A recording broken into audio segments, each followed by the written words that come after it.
মধ্যবিত্ত হওয়ার মধ্যে একটা আলাদা অহংকার রয়েছে।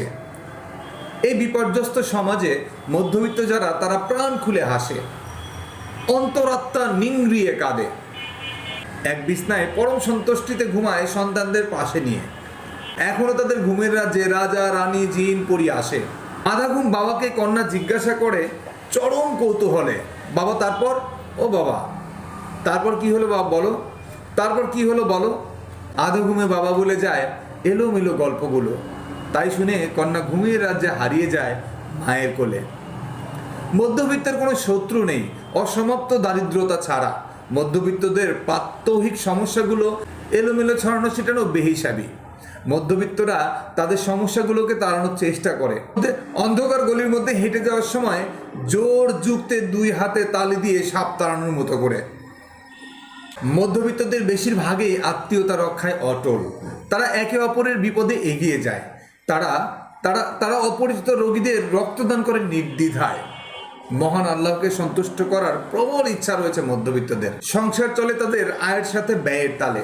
সারা বছর একটু একটু করে অর্থ আহরণ করে আগামী বছরের ঈদের কথা ভেবে সুদূর প্রসারী চিন্তায়। মধ্যবিত্তদের সুখগুলো খেলা করে রাতে খাবার টেবিলে, বিকেলে চায়ের আড্ডায়, তীব্র গরমে বাবার কেনা তরমুজের টুকরায়, জন্মদিনের একটি মাঝারি কেকের আগমনে। সবার চোখের হাসি ঘরের মধ্যে ছড়িয়ে যায়। তাদের ধার করা সুখের দরকার হয় না। তাদের সম্পর্কে স্বচ্ছতা প্রকাশের জন্য হীরার চুড়ি, আংটি, গহনা, বাড়ি, গাড়ি, ঘড়ি উপহারের নিয়ম একদম বেমানান। মধ্যবিত্তদের সম্পর্কের আন্তরিকতা প্রকাশ পায় এক টুকরো মাছ, একটি ডিমের অর্ধেক ভাগে।